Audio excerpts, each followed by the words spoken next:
Вітаю вас, шановні учасники, на професійній науковій Welcome, dear participants, at Professional Scientific Conference, Modern Penitentiary System, Challenges and Solutions at Work Conditions.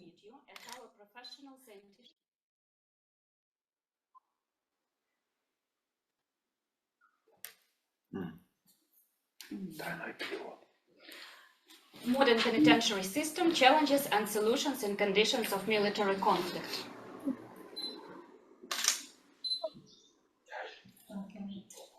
Під час роботи конференції доступна функція синхронного перекладу. During the work of the conference, we have the function of simultaneous interpretation available.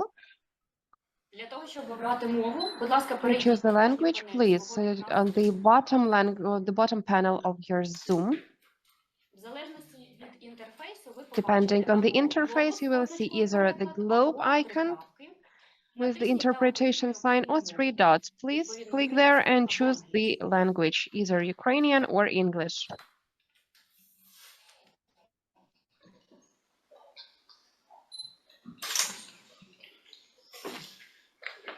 Kristina Юріївна. Так, дякую, Олена Сергіївна вам.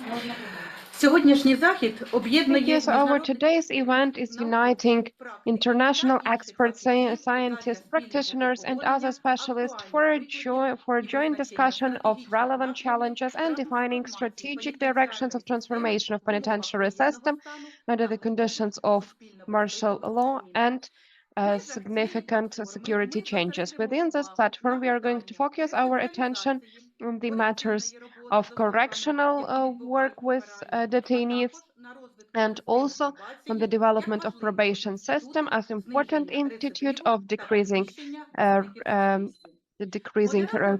repeated crimes and increasing safety. I'm going to be the moderator of our today's discussion, Kristina SIRENKO, acting head of the Department of Improving Qualifications of Probation Officers. It is my greatest pleasure to invite all of you to go to our very rich agenda.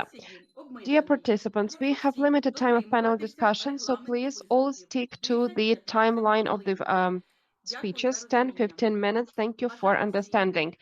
I would like to wish everyone fruitful work today, active participation, open dialogue, and new constructive ideas.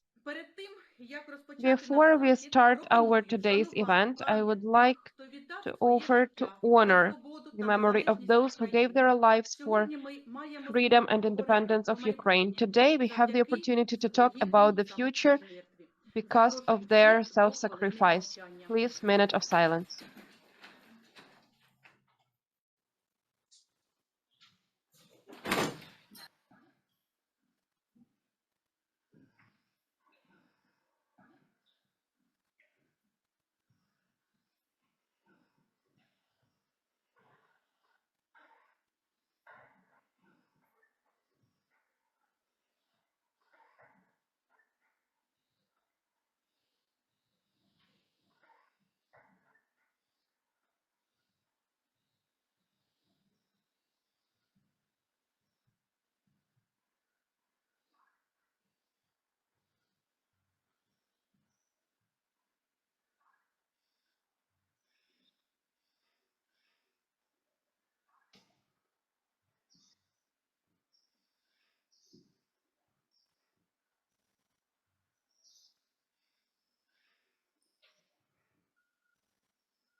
Дякую.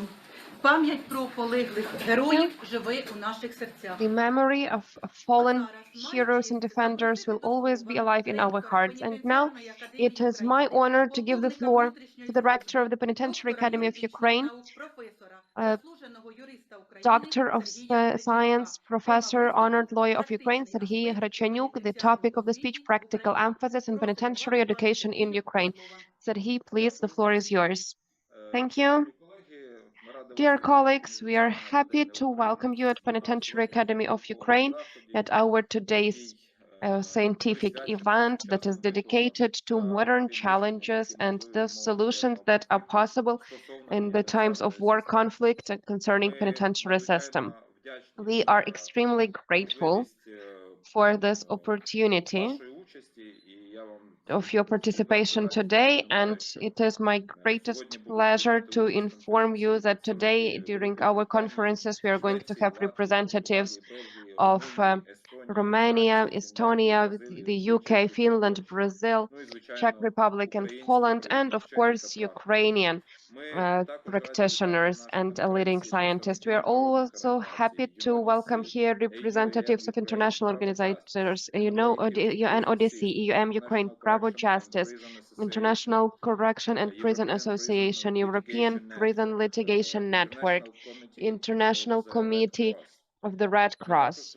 We are also happy to greet and welcome at our conference representatives of Penitentiary Services of Latvia, Lithuania, the Czech Republic, Poland, Estonia. We are grateful for this opportunity to have simultaneous interpretation. We are grateful to our partners from UNODC program, the help of penitentiary system and current needs in Ukraine that is being implemented in Ukraine with the financial support of German government. I hope that this conference will be extremely informative for all of you, and you will be able to get familiar with the problems and the solutions that have been developed in Ukraine to solve extremely difficult and sometimes even dead-end situations that happened with penitentiary system of Ukraine during the full-scale war. From my side, I would like to mention that our academia, our educational institution is a unique one. It's the only one in Ukraine. It is included in the system of Ministry of Justice, and it's focused on providing various scientific, practical, educational, and training needs of the system, of penitentiary system. The Academy is preparing and training specialists on various educational levels, once again, both for the system of civil sector and for the system of criminal correction services.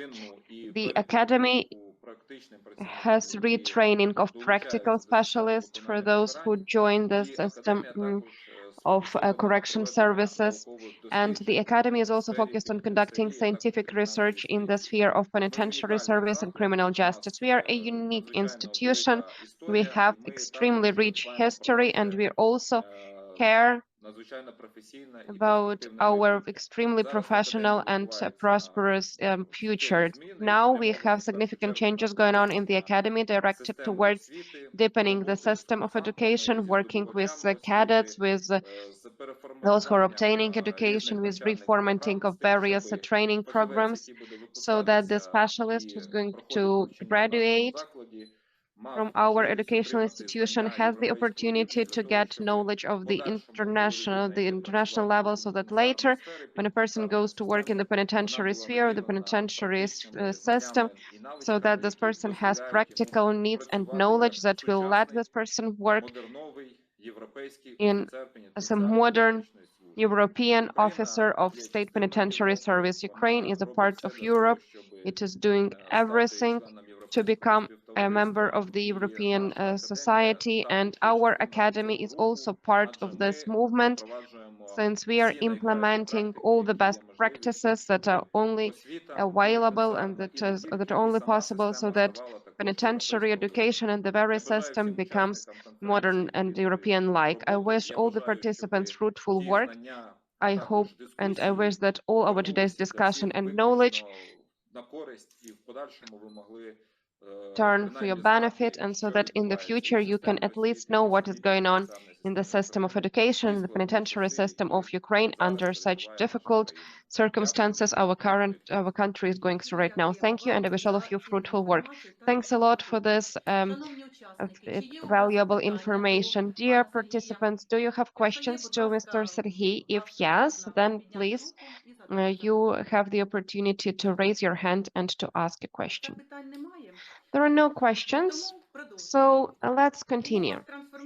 Under the conditions of transformation our country is going through, the key thing is forming of effective mechanism of reintegration adhering to human rights and preventing of repeated crimes. In this context, it is extremely important to get familiar with international practice that have already proved their effectiveness. Now I would like to give the floor to Mr. Anthony HASSALL, international expert of UNODC, with the speech on the topic rehabilitation and correctional work in the context of Ukraine. Please, the floor is yours. Okay, Mr. Anthony. thank you so much for that introduction. And good morning, everyone, and greetings from a very cold and very wet Northern Ireland in the UK. Slide 4. Second, a structured approach around classification and case management. When we understand a prisoner's risks and needs, we can better match the programs that are available with his or her needs. And this makes a much smarter, fairer and more effective system. And that's the part of the work we're going to be looking at in August. Third, there's the human rights-based approach, embedding the Mandela rules, the Bangkok rules, the other international standards. And they remind us that human dignity and humane treatment are not optional. They're the foundational of all the work that we do. And we did some the trainer work on that last month with some of your oversight agencies. And next, there's integrated sentence planning or case management. And rehabilitation should begin on day one when an offender enters your system. That means aligning education, work, treatment, release preparation, so that we're not just containing people, we're actually preparing them to succeed when they're released. And finally, accountability, internal audits, independent oversight, transparent procedures are all needed to make the foundation of a very sustained reform program. And that's about confidence in the system for the public, for the government, and for the people that work in the system. So those are the foundation principles that we're working to at the moment. Next slide, please. So the next slide, we bring these principles to life, requires teamwork, planning and a clear focus. And I really want to emphasize the bit about teamwork. I mean, across government, security and rehabilitation are not in conflict, they work together and they support each other. A safe environment is what allows staff to build relationships, deliver programs and support behavioral change. And we need to build these multidisciplinary teams of prison officers, psychologists, educators, and probation staff who work together. No single profession can do this alone. We've really got to build this multidisciplinary approach. Second, then we must target criminogenic needs. What are the things that have led somebody into the system and those underlying drivers of crime, such as addiction, trauma, low educational attainment, whatever it is. Rehabilitation is not a generic process. It must be tailored and it must be evidence-based. Fourth then is through care matters. And by that, what I mean is release planning and managing an offender in the community. Prison and probation need to work together hand in hand, that real partnership work. So the transition of an offender is seamless from prison into the community, especially at the point of release. And that's where things often fail, where the risk is increased for the offender. And ultimately, this is about desistance from crime, stopping people coming back into the system, reconnecting with the community, promoting those desistance factors that stop people reoffending. Next slide, please.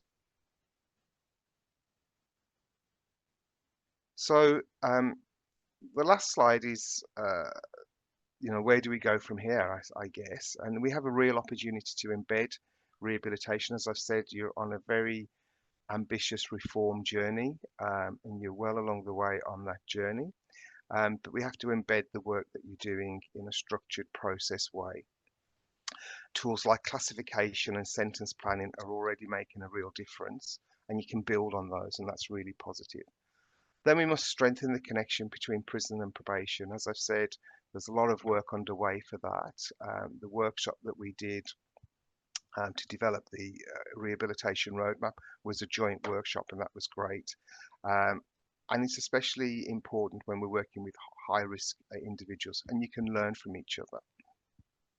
And that connection is a bridge to a safer society.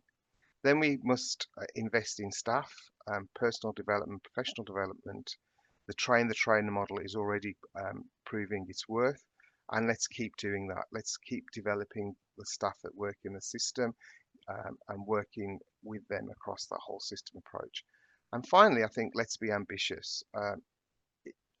Very often we look at the negative side of things, but you're often leading the way in some of the work that you're doing in this very difficult, complex environment that you work in. You're creating new opportunities and doing new things. And I think sharing that learning with other partners is really important. And this work all matters. It changes lives. It's a powerful statement about the future that you're making with your country.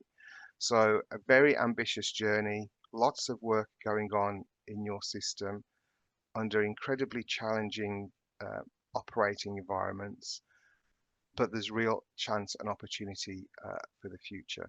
And I just want to close by saying I really look forward to coming back in August, working with you.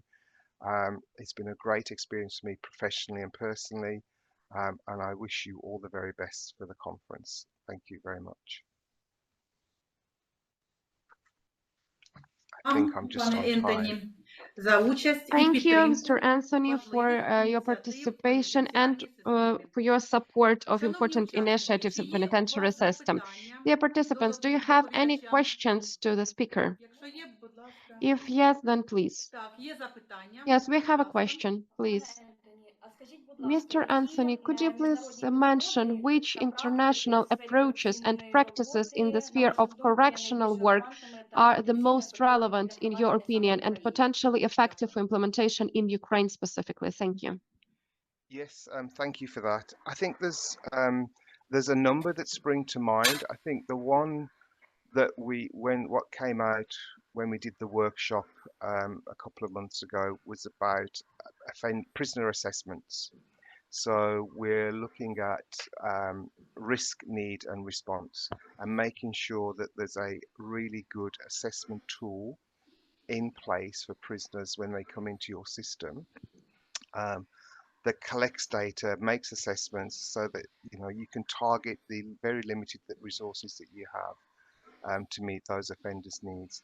I don't think you have to do that from scratch. When I was talking to some of your probation colleagues, they're already really well advanced on assessing risk and managing risk. So that's the first one. The second one, I would say, I'll give you two, is around building on the dynamic security. It can be incredibly challenging, when you've got old infrastructure, you're in war, but building on that staff-prisoner relationship. And we did a lot of work, again, the last time I was here with that, with some colleagues about how you do that in these challenging environments, where sometimes it's very hard to build one-to-one relationships, but there are strategies that you can do. So I think those two things, there are lots, but those two things are the main ones that jump out to me from speaking to officials when I've been there, seeing your system of what we need to do. Thank you.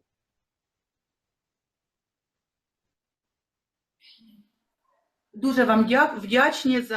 are really grateful for your answer. We have no further questions, so let's continue, dear participants. In the process of building modern, humane penitentiary system, important role is played by rehabilitation programs that are in compliance with individual needs of inmates. Module-based approach that is actively used in the range of European countries demonstrates high results in resocialization and decreasing reoffenses. So now we would like to give the floor to Ms. Eva-Lena, the expert on penitentiary systems of EUAM-Ukraine. She is going to share with us experience of implementing module-based rehabilitation programs on the example from Sweden. Ms. Eva-Lena, thank you for your participation. You are with us. We can see you.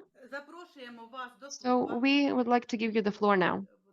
Thank you very much. Good morning, dear colleagues. And I would like to thank you very much to the Penitentiary Academy to the department and to the organizing committee of this conference for giving me the opportunity to be here today. There are so many interesting topics on the agenda, very important ones. And I'm here I work as a Swedish expert on international affairs for the Swedish Prison and Probation Service, where I have been working for the past 25 years in different capacities in both prison and probation, both nationally and internationally. And I'm currently just arrived to EUAM mission, and I'm in Kiev right now, in a rainy Kiev. Pity that I couldn't be with you in the academy today, but happy to be online. And I just arrived as a visiting expert, senior advisor on penitentiary systems to the EUAM, as the mission sincerely looks at ways of effectively expanding its support for the Ukrainian civilian security sector to penitentiary. So in this capacity, I hope I will have the possibility to meet many of you, both Ukrainian and international colleagues on the field in person shortly, because I have so many questions and I'm really looking forward to how we can outline this extended support so it becomes effective. But for today, for the short presentation I have today, I will obviously not speak about the Ukrainian reality since I just arrived. I had the opportunity to live and work in Ukraine in 2008, but that is way back in the times. So I will speak a bit about module-based rehabilitation programs as we are in the phase of implementing that in the Swedish Prison and Probation Service.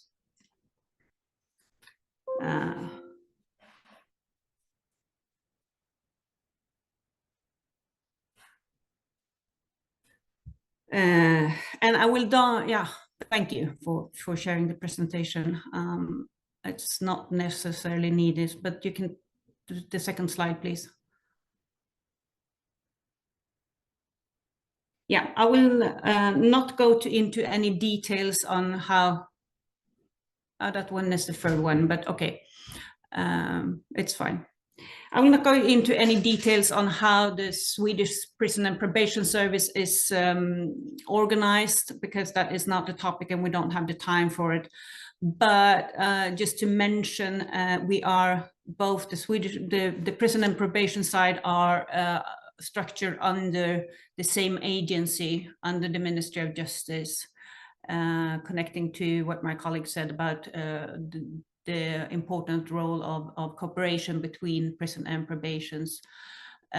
We are also in a system under pressure.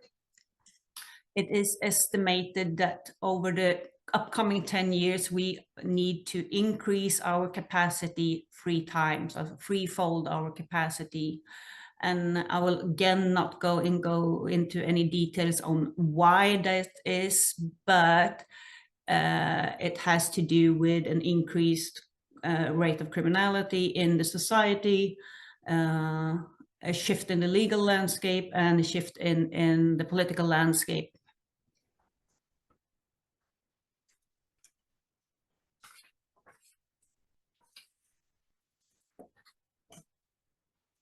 And yeah, next slide, please.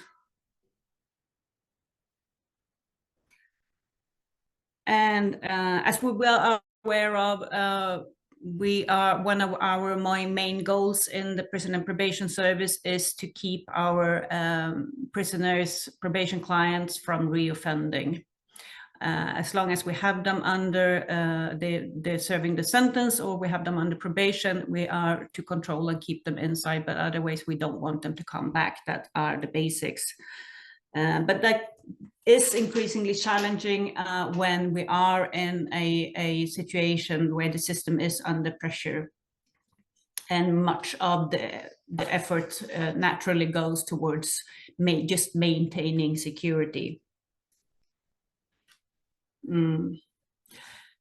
And looking at what we had in the Swedish system, not too distant past, we used to adopt over time, different rehabilitation models, different rehabilitation programs from different partner countries, from other agencies, or we develop them ourselves over time. So in the end, we ended up with having like 15 different programs, rehabilitation programs. Most of them were based on cognitive behavioral theory.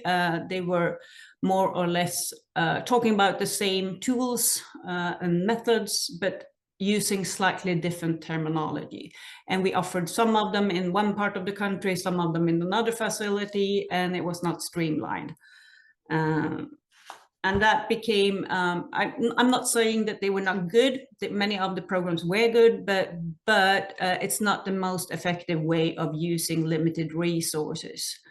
As we had to train our facilitators in the different programs, and when we are transferring clients and so on, or if they go through different rehabilitation programs during their sentence, they have to start all over again with a new terminology, basically teaching them the same tools. So in response to this, I don't know if, maybe next slide, doesn't matter. Maybe in response to this, the Swedish Prison and Probation Service has developed a forward-looking strategy of what we think is a forward-looking strategy to expand the access to treatment programs while maintaining the quality of the treatment we provide. And the foundation of this strategy is that we will focus on providing two core programs. One, they're called Krimfokus, that we provide in the prison setting. It's a group-based rehabilitation program, also based on CBT as all of our programs. And then we have for probation clients, one-to-one TRISM, that was before two different programs, but we have combined them into one program. And that is an individual program that can be used in a prison setting too. And these two programs are designed to meet as many of the criminogenic needs as possible from our clients. They're broad programs, and what from roughly estimated, they meet the needs of around 70% of our inmates in prison on probation clients.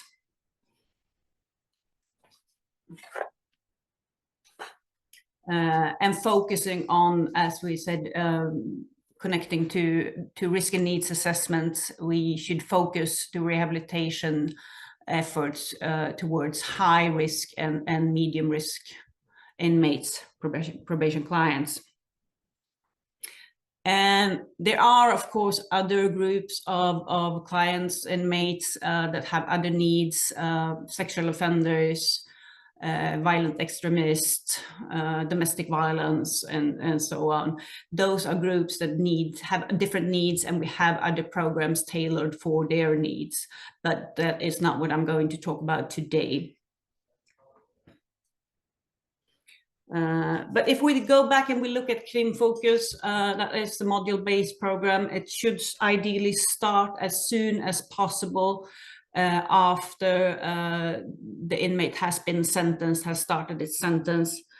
It has an open intake, so it's a group-based open intake, and we offer it today in 40. We have total of 46 prison facilities in Sweden, and we offered it in 40 prison facilities, and it suits both men and women.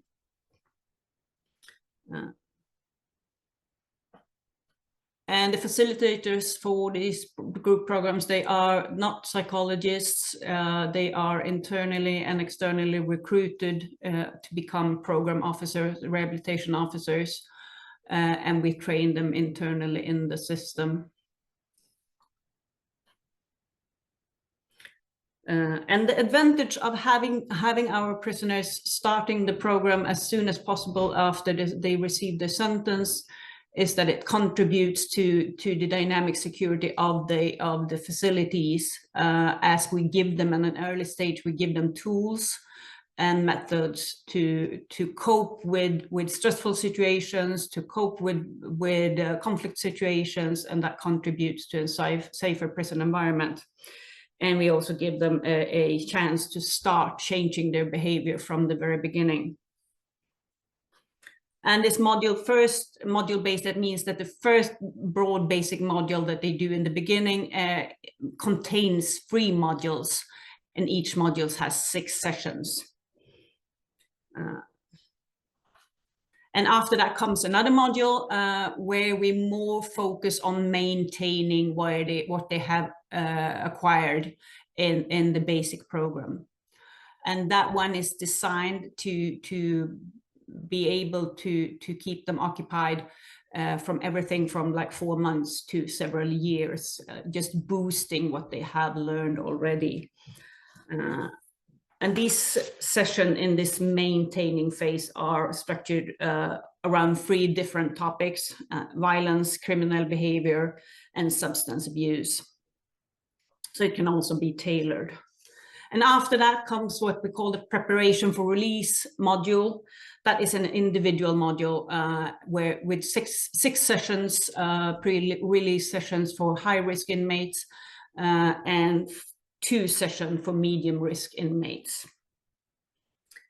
And it is a key for a productive rehabilitation climate in the prison facilities that all staff members are aware of the content of the rehabilitation programs. And to boost this, we are piloting a model where regular prisoner officers get a short online training to help them function as what we call program support officers. That meaning that they know the content of the program, and they are able to ask more specific questions to the inmates about the content of the program or where they are in the process and so on. And we have received really positive feedback, both from the inmates and from the program support officers about this so far. And these 2 models, the support module and the maintenance module and the release, they are under implementation, and the plan is that by the end of 2026 we will be able to offer that in all prison facilities that offer the broad-based program. And the advantage of this also when we are under pressure is that we see that we very often have to transfer inmates during their sentence to another prison facility or to another unit. And as we offer the same program and it's module based in all the broad facilities, the inmate can just start where he or she left off and finish the program. And there is research that shows that not finishing a rehabilitation program that one has started actually has a linkage to an increased risk of reoffending. So it is possible. It is important that we give them the possibility to finish what they have started. And just some last words about the cooperation between the prison and probation service. In the Swedish system, most prisoners are conditionally released after serving 2/3 of their sentence, and they are then released under supervision of the probations. So meaning that for the remaining part of their sentence, they are under supervision of the probations, or at least for one year.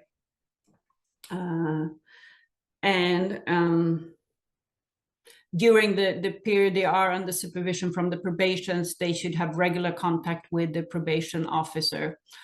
And the probations since 2014 uses a method called crimsticks, which is a method to ensure that the probation sessions that they have with the probation clients and released prisoners focus on the needs and risks. And the terminology in this CRIM focus module-based rehabilitation program in prison has been harmonized to some extent with the terminology used in CRIM-STIC, so it should be a continuum. And looking at the probation clients, we also have clients that are sentenced to probation, and for those clients we have this individual program, as we don't find it effective to put probation clients in group programs. And this one-to-one PRISM individual program could also be started before release if there is a need, if we have prisoners that for some reason or another cannot be in a group. They could start, and it's also possible to start it online. That is not that doesn't happen very often, but it's more to lack of video equipment and lack of resources. But it is a possibility that one could start before release and then continue in probations.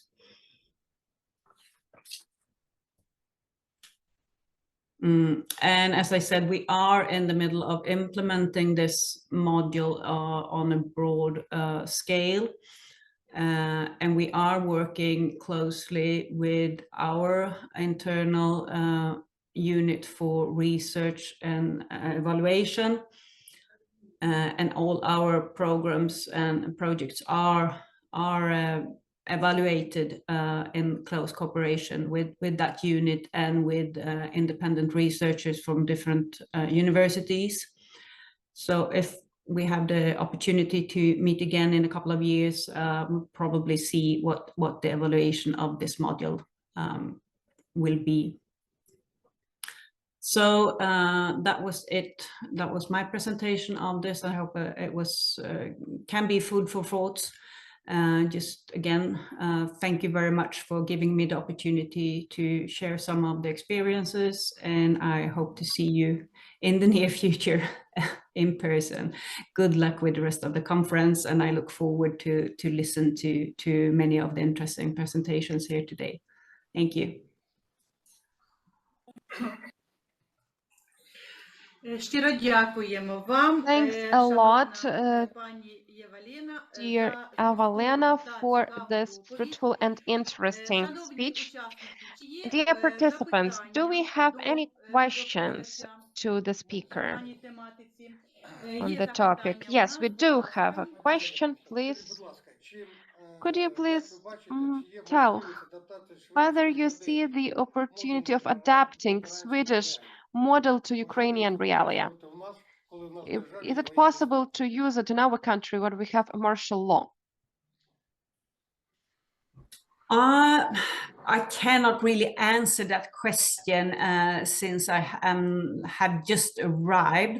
I do think that module-based rehabilitation programs can be effective and tailored to different needs. I mean, you cannot probably not take our program and just implement it in the Ukrainian reality, but just the structure of having a model-based rehabilitation structure, I think that one can be suitable for many different contexts, including Ukraine.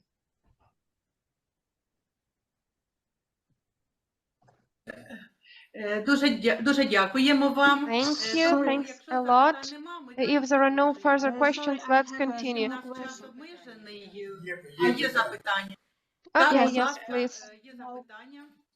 I have a small question. I understand that it's not a question about this meeting, but you explained that you have some risk assessment instrument for sex offender.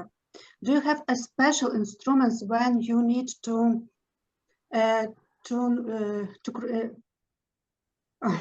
a level of the recidivism of sex offender, or you have a common instrument, general instrument for all inmates? No, I do think we have, or we have special instruments for sex offenders. Yes. Special instrument, yes. Thank you. Is it possible to write to you and know more about that? You're most welcome. Thank you. Thank you. Можна ще запитання, будь ласка? I would like to ask one more question. Yes, please, we have one more question.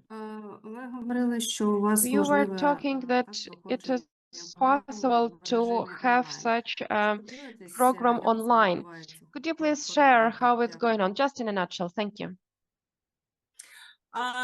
Yeah, it's more for the individual programs, but we have also been able to connect during the pandemic. For example, we were able to connect facilitators online. So, for example, when I was working with programs, you could start having the client just online for the mapping session, the initial part of the program. I do think it's more productive to meet face to face, of course, but it's better than nothing. And for the mapping parts, it's quite suitable to do it online also. Дякую. Thank you. Дякуємо, шановні учасники. В нас час Thank you, обмежений, dear тому participants. We have limited time, хочемо давайте йти so далі, щоб let's не move on, відставати not to від like програми. behind from our Одним agenda. із найбільш складних і One водночас of the most надзвичайно difficult, but at the same time the напрямів most у important пенітенціарній directions in системі penitentiary є system is ресоціалізація a осіб, resocialization засуджених до of довічного inmates позбавлення волі. Ці of люди, life попри sentence тяжкий prisoners. вирок, These залишаються people, частиною despite суспільства. І this підходи до difficult їхнього sentence, утримання, remain part психологічної підтримки of та можливої the society, and they also need psychological support, and everything has to be based on the principle of humanity, human rights, and international standards. That's why the next speech is going to be a relevant and unique one. I would like to give the floor to Ms. Yana Baranova, President of the NGO Union Golden Age of Ukraine, and Mr. Shukhrat Nasirov, life sentence prisoner. The topic of the discussion: ways and methods of life sentence prisoners' effective rehabilitation. Yana, please, are you here with us? We're happy to see you. Yes. Can you hear me? Is everything okay? Can you hear me? Is everything good? Yes, yes, we can hear you. Can you hear me? Так. Yes. Okay, great. So that's, I would like to pass you a little bit of fresh air from Kyiv. I hope that my speech will not be disturbed by the air raid alarm. We did not hear you for some reason. Well, I don't know what I have to do now. Maybe there is something wrong with the sound. My sound is on. Maybe there's something wrong with your settings, but we can't hear you. No, we can hear you. We can hear you online. We can hear you in Zoom. My microphone is on. We can hear you. You can hear me? Okay, great. Everything is good. Так, так. Can you hear me? Yes. Okay, great. Then I would like to pass you a little bit of fresh Kyiv air, and I hope that air raid alarm is not going to disturb my unique speech. Participants of the conference, it is my greatest gratitude that I have the opportunity today to talk about our unique experience, this case that we created together with life sentence prisoners, that they will have also the right to be released, and now the law is working and they have the chance to be released in 15-20 years after already 15 years of sentence. So the release is actually pretty realistic right now. And to start to prepare to it, when people spent half quarter of the century in the prison is extremely important. So that's why our case of creating educational space in Zhytomyr facility number 8, I hope will be a very great tool of resocialization of life sentence prisoners. It was created with the initiatives of the very life sentence prisoners, that is extremely important. And Shukhrat NASIROV as well, who's going to talk with us. I hope that we will be able to hear him in English today. The task was the following.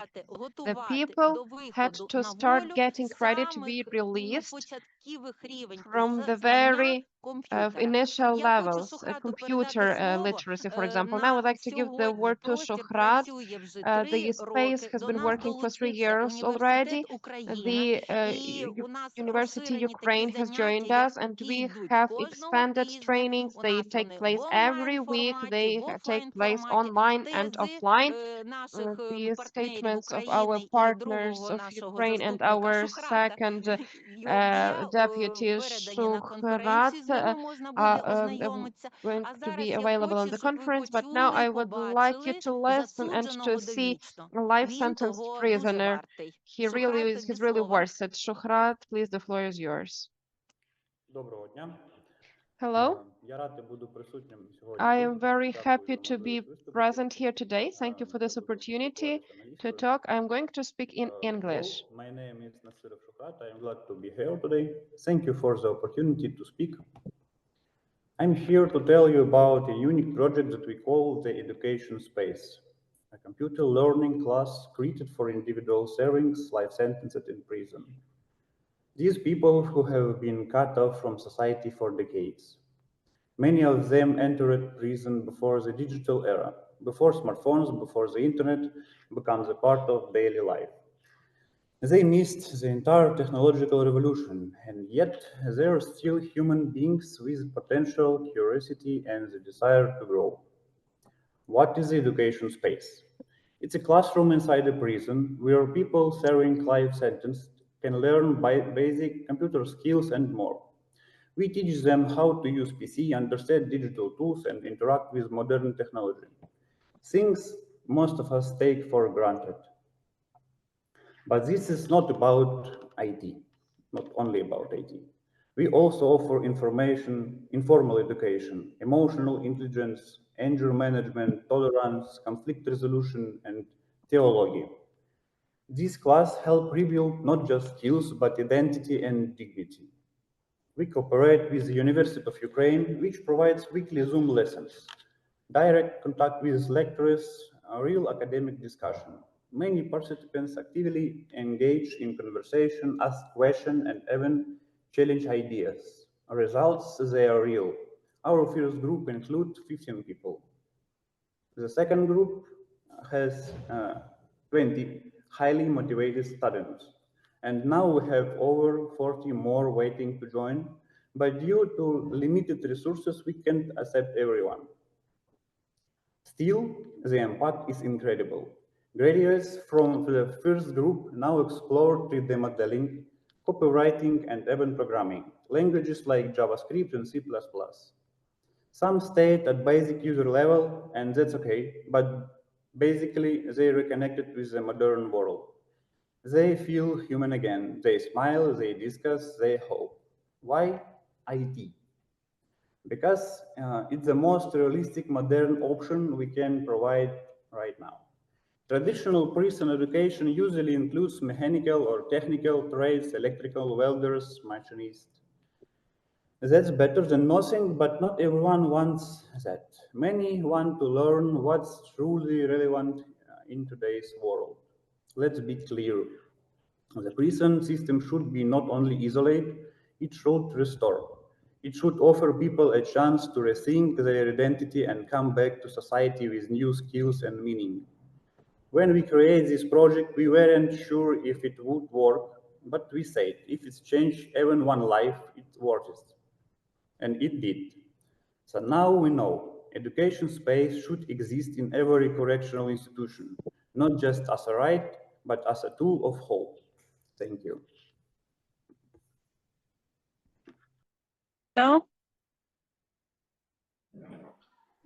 Yeah, I am. Thank you very much. Щиро дякуємо вам.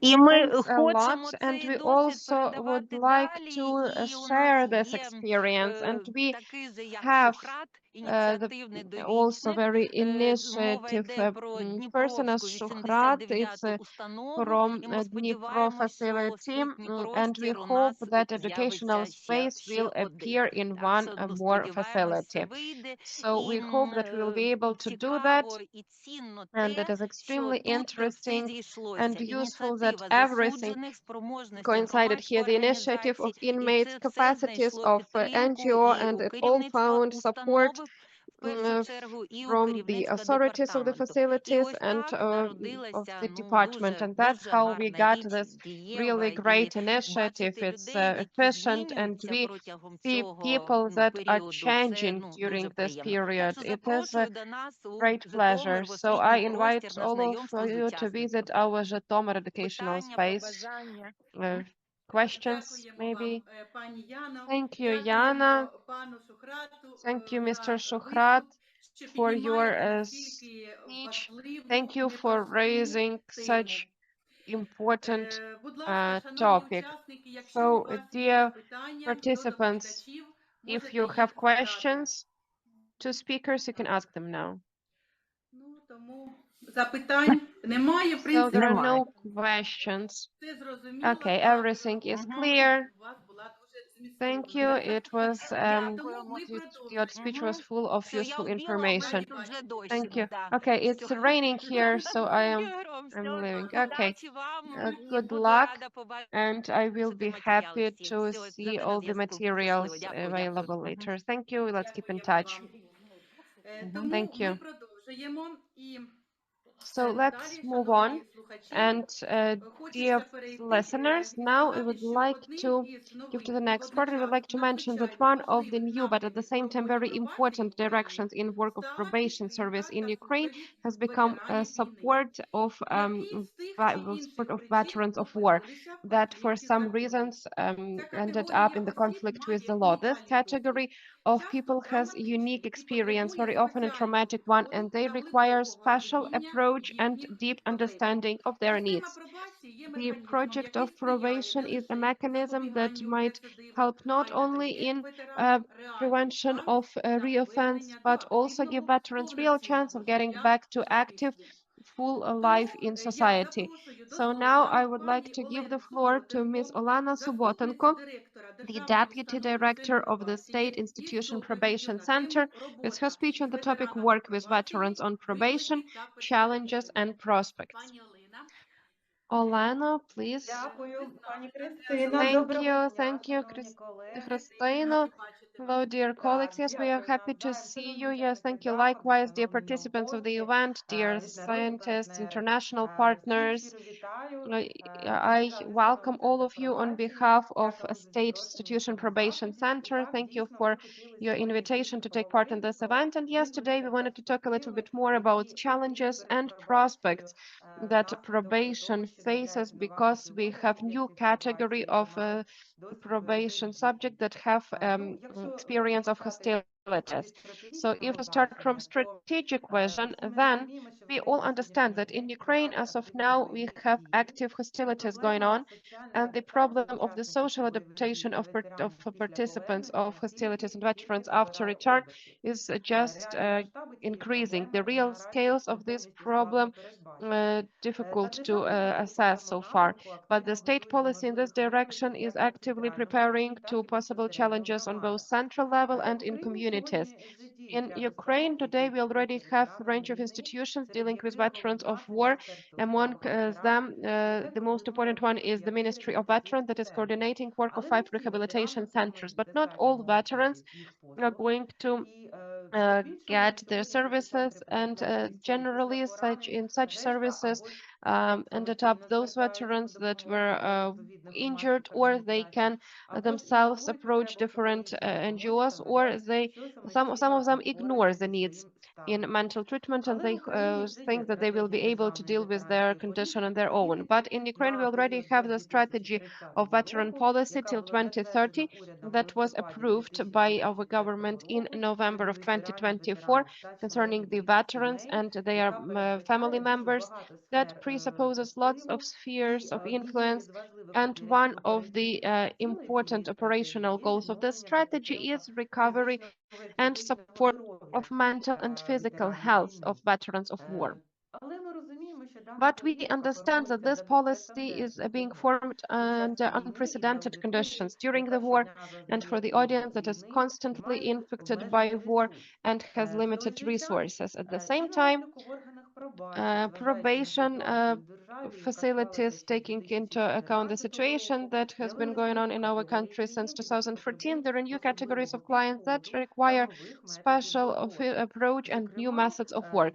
In particular, here we are talking about those veterans and those people who have experience in hostilities that returned, but for some reasons they violated the law. I have small speech with, and could we please have slides on the screen so it is a little bit more interesting to listen to what I'm going to talk about. On the slide you can see all the important information. In particular, we need to start with the fact who are the veterans. According to the law, the veterans of war are those people who took part in defending the country or who are taking part in hostilities on the territory of other countries. Veterans of war are participants of hostilities, people with disabilities because of the war, and participants of the war. So basically, militaries who during the service or after the service violate the law can get into the probation system, of course, depending on the type of the crime and depending on the level of risk and danger for the society. As of now, around 45% of our units, probation units, already have this category as veterans of war. The numbers that are available here are, of course, just rough because this is a dynamic indicator and it is constantly changing. You can see that with the probation we have around 60,000 people, and among them at this current moment we have almost 680 veterans in probation. Among them 99.7% are males, but once again this number is as of now, and generally if to talk about the whole period we calculated around 1,300 of them, but we understand that it's just the beginning. If to talk about the sentences, then the biggest number, these are released under condition and under probation. 10% these are probation as well, and 9% this is some other sentences. If to talk about the types of criminal offenses, then it's at 20% of them are in the category of crimes connected with narcotic substances.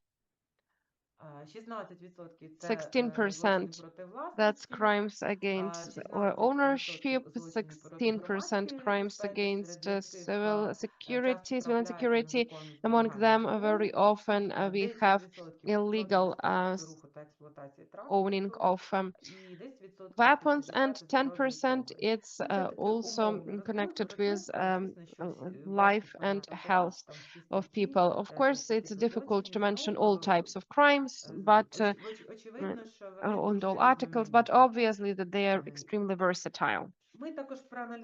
We have also analyzed risk assessment for this category and the risk factors of this exact category of clients. And we have such picture that the biggest percent, 32%, these are criminal factors and control on behavior and thinking. So in this specific direction, we have the biggest number of problems. Also 14%, that's alcohol abuse, work and other sources of income, it's 11%, and mental condition, it's 9%, a little bit less, but still 1% less. It is a material condition, substance abuse and relations in society. So among criminal needs, as I have already mentioned, we have control of behavior and thinking, work and other sources of income, and substance abuse. Once again, it's just conditional pictures. So based on what we have analyzed, based on what our staff says and what they see during their risk assessment process. But more or less, it looks like that. One of the significant traits of this category is that these people, they in their life story usually do not have criminal past. So such offenses, as we have understood already, usually happen because of situational reactiveness in their behavior, because of their participation in hostilities. So it's a higher reactivity, it is acute feeling of fairness. It's, of course, here we also have post-traumatic stress disorders, disorders with adaptation problems, with aggressive behavior, or with different types of abuses. Very often such people have specific needs that might differ from those that are typical for other categories of subjects in probation. That's why today we feel the increased need in specialized tools of resocialization and specialized skills for the staff because of the peculiarities of psychological condition and adaptation of this category of people. At the same time, it is important to take into account that veterans of war do not always trust state institutions because of the negative experience of the cooperation, because of many bureaucratic procedures and so on. In its turn, it might create additional difficulties in building relations with them. We understand that to work effectively with this category, we need to develop skills of communication of probation officers, to stick to certain rules of communication, create atmosphere of trust and support, and also to use adapting tools and control methods. Our officers already have certain needs and certain requests that they are coming with, and they say that those people that have experience in hostilities, they usually do not go into contact immediately. They are pretty reserved and they can be extremely aggressive, vice versa, and they believe that it is unfair, that such treatment to them is unfair. They believe that it is unfair that they are sentenced to some kind of punishment. They believe that since they were defending the state, they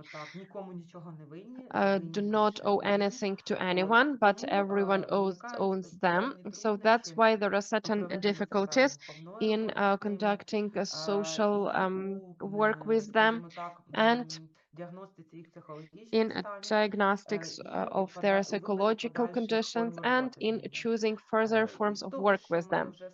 From what we have already managed, we have already had some kind of small social survey of our staff, and 69% of answers show that staff believe that with these clients, this definitely have to work psychologist with specific qualification. But unfortunately, it is not always possible to find such psychologists in probation units. And that's why for that, we are improving our partnership and our cooperation with partnership organizations, with volunteers.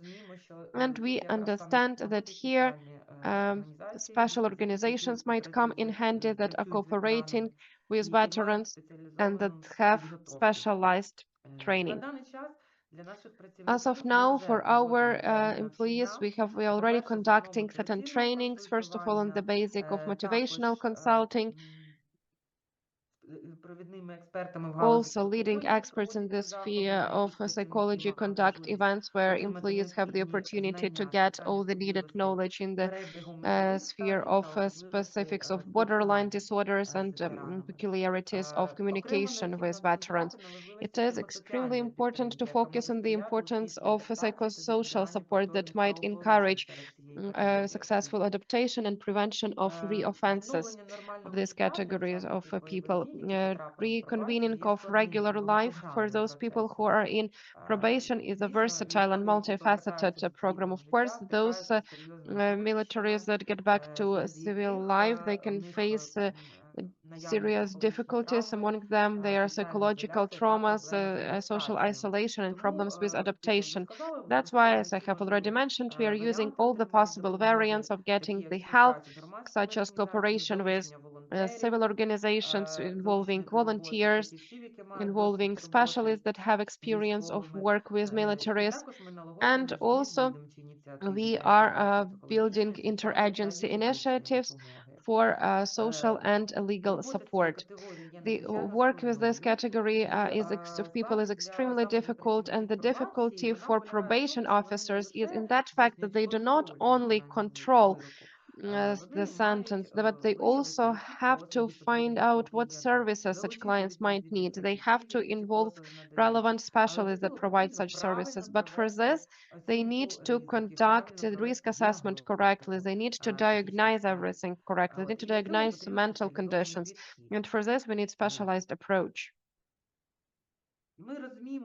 We understand that the very officers while working with this category can have certain risk of professional burnout.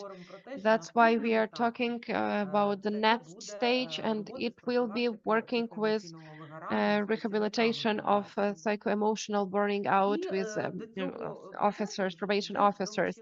All our international partners have already joined this process because they understand the complexity of this matter. This is a Netherlands Ukrainian project SILK, that is translated as fair and transparent system of criminal justice in Ukraine. We already have had discussion with them on the project of the concept of research, and they have involved the Netherlands specialist and also a specialist from Croatia to that working group. They have involved lots of representatives of various organizations such as Utrecht University of Applied Sciences National School of Judges Rehabilitation Centers for Veterans, Ukrainian Veteran Foundation, the Netherlands Service of Probation of Ministry of Justice and the State Management of Croatia, Ministry of Veterans from Croatia, Veterans of War from Croatia, and also specialist of probation of State Institution Probation Center.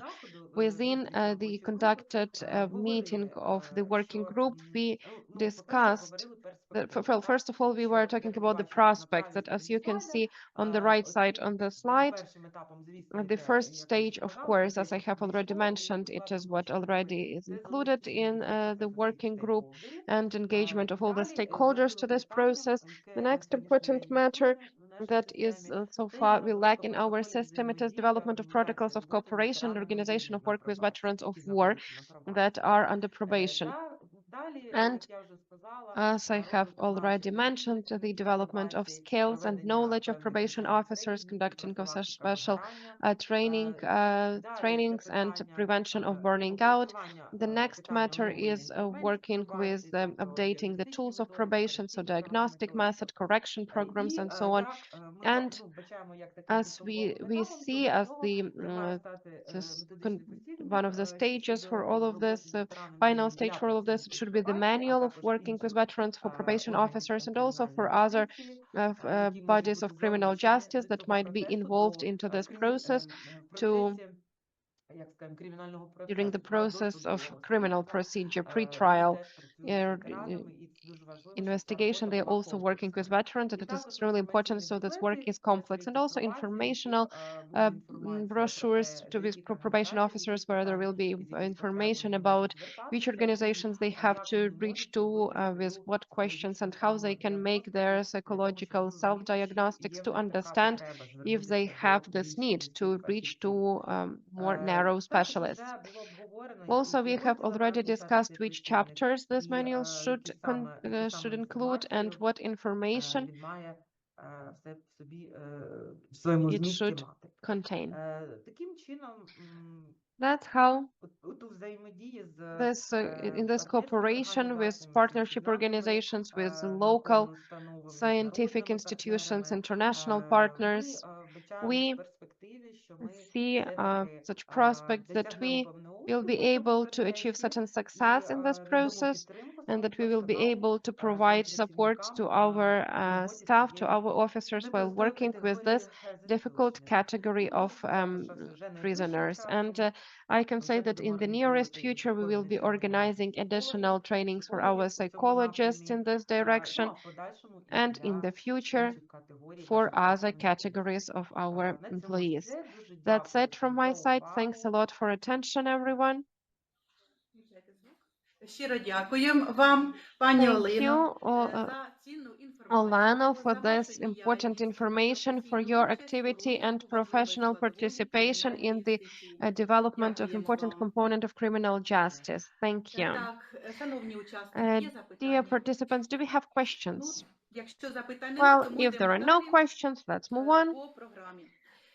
В умовах зростання Under навантаження на працівників the increasing кримінально-виконавчої pressure системи, зокрема for працівників officers пробації, of тема criminal професійного probation вигорання, стресостійкості officers, та the topic of психоемоційного burning out, благополуччя stress resilience, набуває and дедалі well-being більшої is актуальності. becoming more and more Піклування про relevant. тих, хто щодня Taking працює care з of ризиками those та who's людськими working трагедіями, with це the не лише human соціальна tragedies and risk on the відповідальність, everyday а й basis is not передумова just a social responsibility, ефективності but also самої системи precondition of правосуддя. effectiveness Сьогодні of ми маємо justice. чудову Today we можливість have this amazing ознайомитися з opportunity to get міжнародним familiar досвідом with у цій international сфері. experience in this sphere. Запрошую до I would слова like to give the пана floor right now to Анварса Mr. Anvars Завацькіс, ZAVACKIS, провідного експерта з leading аналізу data та analysis Державної expert служби from пробації State Латвії, Probation Service доктора of Latvia, соціологічних наук Doctor з of відповіді Sociology, саме with про the speech благополуччя та on життєстійкість well-being and офіцерів resilience пробації в of Латвії. Будь Latvia ласка, пане probation Анварсе, officers. ви на Mr. зв'язку. Anvars, please, you're here with us, you're connected. Запрошуємо вас до слова. The floor is yours. Чи чуєте ви Good нас? morning. Can you hear us? Yes, I will try to share my screen.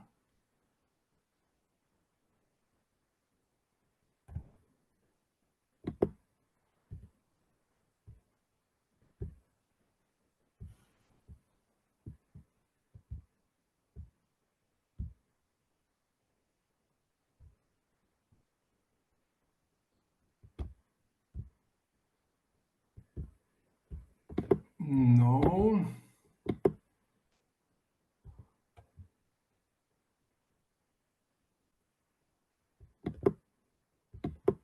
I have problem to Ми share запустимо my вам. Ми запускаємо. Okay. We are going to have your presentation on the screen. Презентацію ми бачимо. Do you see the Thanks. presentation? Yes. It's look good. Please, the next slide. Good morning. My name is Anvars ZAVACKIS, and I'm lead researcher at the Training and Research Unit at the State Probation Service of Latvia. And it is great honor to speak today at this international conference. And I would like to thank the organizers, Penitentiary Academy, for this opportunity. In this presentation, I will share how we in Latvia have researched the well-being and resilience of probation officers, why it matters, how we studied it, and what we have discovered and learned over the last decade.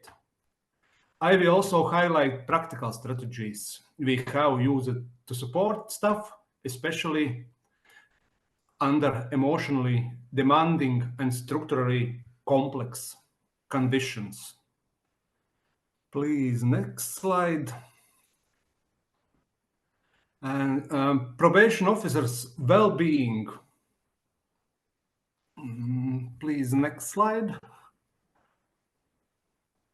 Or there are some problems with slides show.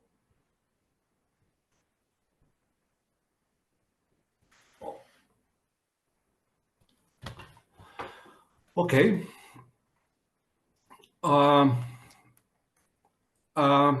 probation officers' well-being and resilience are not luxury. They are essential precondition for effective and ethical practice. Resilient staff are better equipped to adapt, to manage stress, to support increases clients, and remain effective even in complex and chaotic environment. They are the source of strengths, not just for themselves, but also for their teams and also for people they served. Working in probation or prison, it's not comparable for other public sectors jobs.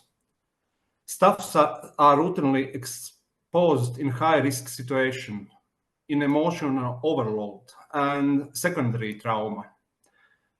Reading the court files, hearing about the violence, or managing violent behavior.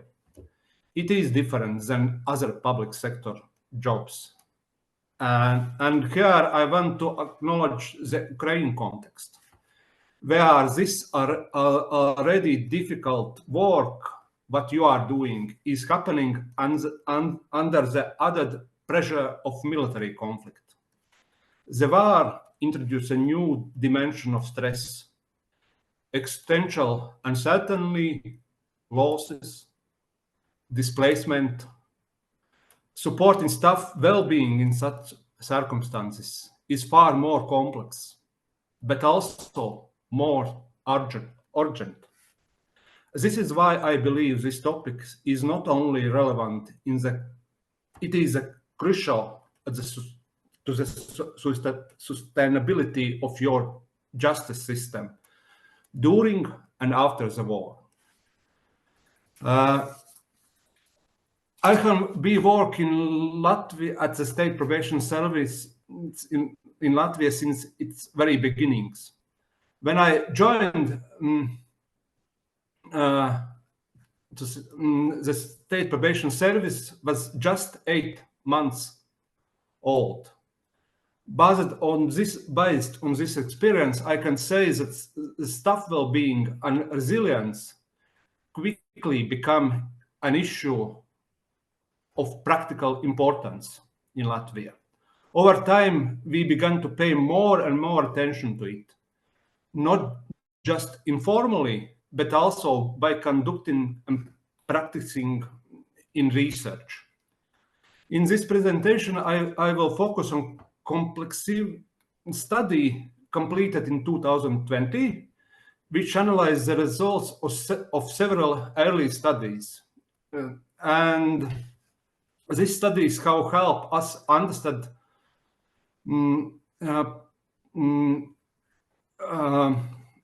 what supports well-being and resilience, what's treated and how it can be improved. And we have this, if we look on this research, what we analyzed, we look on internal probation service research. It gives us a closer look at our own organization, what we do well, where we struggle, and how our own initiatives, how good they are, and how it's work. We also look on sport study. It is comparative European project, and it shows us how Latvian probation staff compare with probation officers in Estonia, Netherlands, and Bulgaria. What challenge we share and what solutions are transferable. And also we look on a state cancellery in Latvia study. And state cancellery study helped place probation service within the wider context of Latvian public administration. And together this study gives us a rich and dynamic understanding of well-being. Please, a little bit back slides. I see it goes too fast. Yes, it gives us a rich and dynamic understanding of well-being, of resilience. About this study, based on research in Latvia, we use 3-level models. And we look at individual level. It's mean like consciousness, emotional stability. We know that all this issue impact well-being. Second level was work itself or job level, and we, because different jobs can have different impact regarding to staff well-being, and also third level, it's about organizational context. It means that good leadership, communication flows, how teams work together, it's also impact staff well-being and resilience. While this model comes from Latvian experience, it's also relevant, extends to the Ukrainian context. In wartime conditions, all 3 levels are under extreme pressure, but also offer entry point for support. For example, in Ukraine today, staff values and resilience may be reinforced by national purpose, by communication breakdowns or overwhelming workloads, and can still undermine well-being and resilience.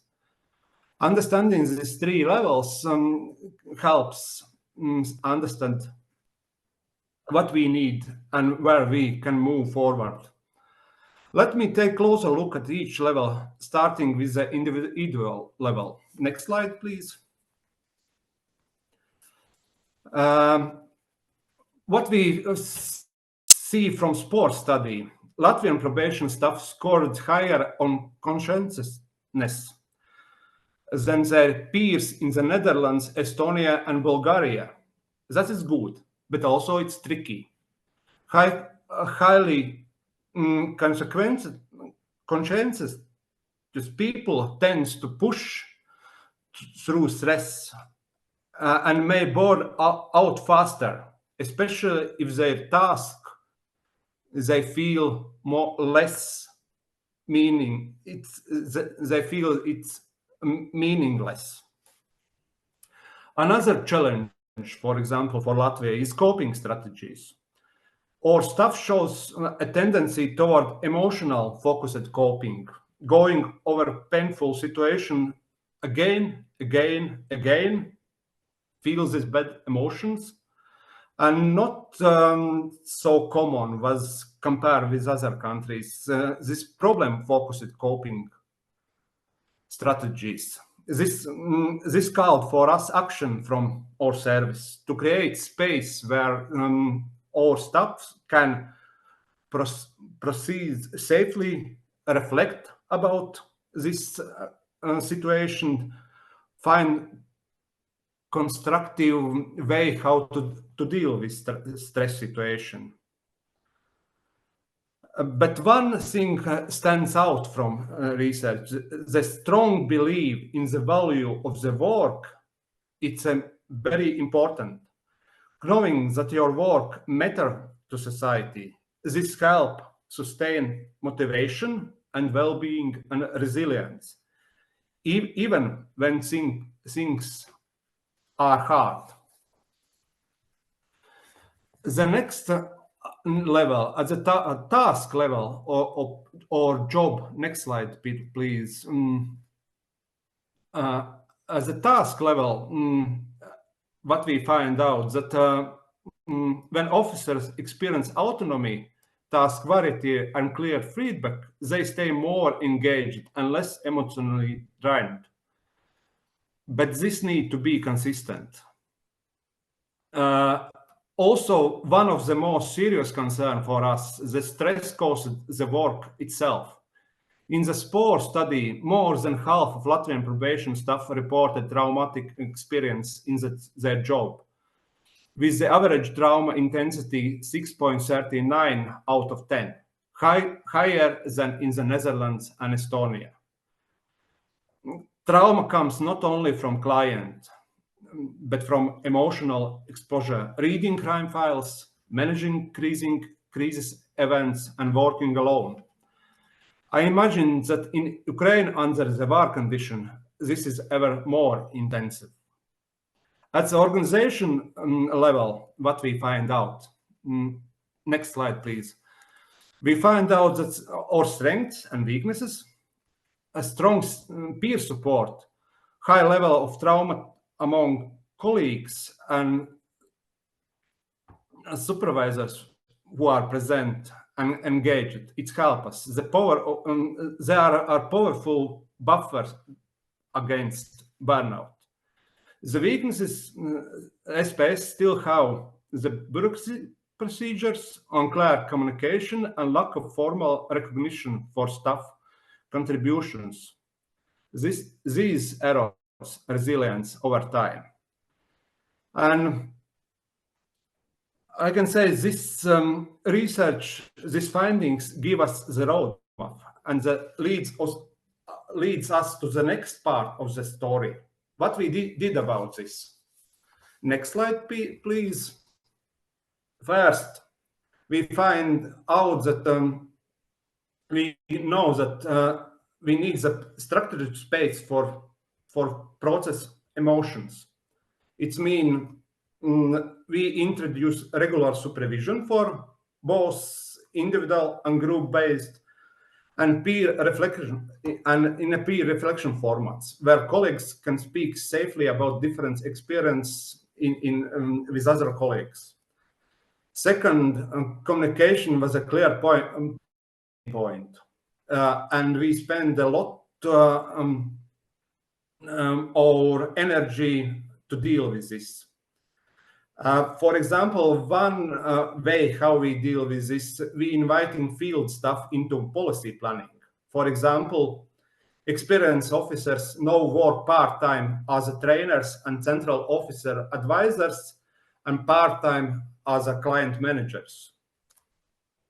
And finally, we spend a lot of energy regarding how to balance case management. It means that for to spread our job with similar intensity in a probation for probation staff.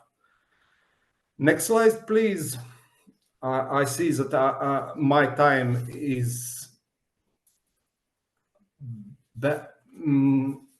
yeah, I have no more time. And please, the next time, I would like, in the final, I would like to share two personal reflections. First, my personal reflection is that well-being and resilience is not a one-time task. It's not something we solve and can put away. It is complex, ongoing concern that must stay on the agenda if we want probation system to remain effectively and human-centered. Our research can help us understand many things, but no question continue to emerge. So we must go forward. And second, I would like to make a personal and professional invitation for you. We know that trauma has consequences, not only physical, but deeply emotional, cognitive, mental. It affects our mindset, our relationship, our quality of life. I fully recognize that trauma in Ukraine probation work, due to the Russian military aggression, is profoundly different from our Latvian context. But this difference makes the issue even more urgent and relevant. This is why I have a dream or desire to cooperate with you on a joint research project. What does trauma look like in probation work in Latvia and Ukraine? What are the effects and how we can heal this trauma? How do we can protect well-being and resilience under this prolonged stress and crisis? I think this can be some research question for us. And I believe that both Latvia and Ukraine have resilient stories and practices, strategies that works regarding to resilience and well-being, examples of strengths. Maybe it's a time for us to bring them together. Let us learn from each other and build a stronger future together. And I want to leave you with one thought, and I put it on the next slide. Resilience is not a trait. It's a system response. Thank you for attention. You can see my email if you have some questions more, and we can discuss it through emails, or maybe in the next conference or in the next meeting. Thank you. Дякуємо вам, пане Анварсе. Thank you, Mr. Anvars, for this interesting speech. And we have a question in the chat from our cadets. The question, there are lots of questions, but I have selected just one. Just in a nutshell, could you please give the answer, because we have limited time. How exactly State Probation Service of Latvia creates safe spaces for reflection and supporting of staff? Could you please share examples, specific examples or specific approaches? Thank you. There are different solutions for this. For example, one solution is supervision for all probation staff. It means if you cannot deal with some hard situations, some hard case, you can, and we buy services from psychologists, and you can have this supervision with psychologists. You are one-to-one speak with psychologists. It's a confidential issue. It means that managers will not know what you spoke here. Also, we are using this peer reflection groups. It means that probation officers from different places have a meeting together, and they are speaking about their cases. And also in this situation, we prefer that the managers are outside this group. It means that probation officers, experienced probation officers, share their experience, how they deal with this situation, and it's also stay in the group. It means there is a lot of solutions, and I believe also you have in Ukraine some good solutions, and it's the reason why I believe that we should come together and spread our best practices and share with what we have and find what can help build our future better. Thanks.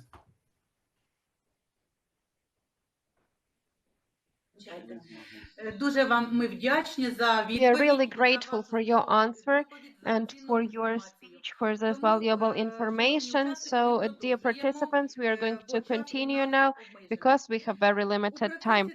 In the process of transformation of penitentiary system and probation in Ukraine, the important role is played by international technical support, in particular within the project of the European Union. One of the key partners of Ukraine in this sphere is the EU project Pravo-Justice, that is actively supporting implementation of European standards, development of staff potential, and implementation of innovative approaches in the sphere of probation. About the project, the EU project Pravo-Justice and its role in probation system in Ukraine will tell us Olena KOCHURA, key expert on reforming the penitentiary system and probation of the EU project Pravo-Justice. Olena, please, the floor is yours. We are happy to see you. Thank you, dear colleagues, partners, friends. First and foremost, I would like to express my gratitude for the invitation, and I am happy to join this cohort of people that not only indirectly know about the probation, but changing it every day. Today, I would like to tell you a little bit more about our project. Our project is huge. It has 4 components. Only one component is the one that have small part working with probation and penitentiary system. Let me share my presentation.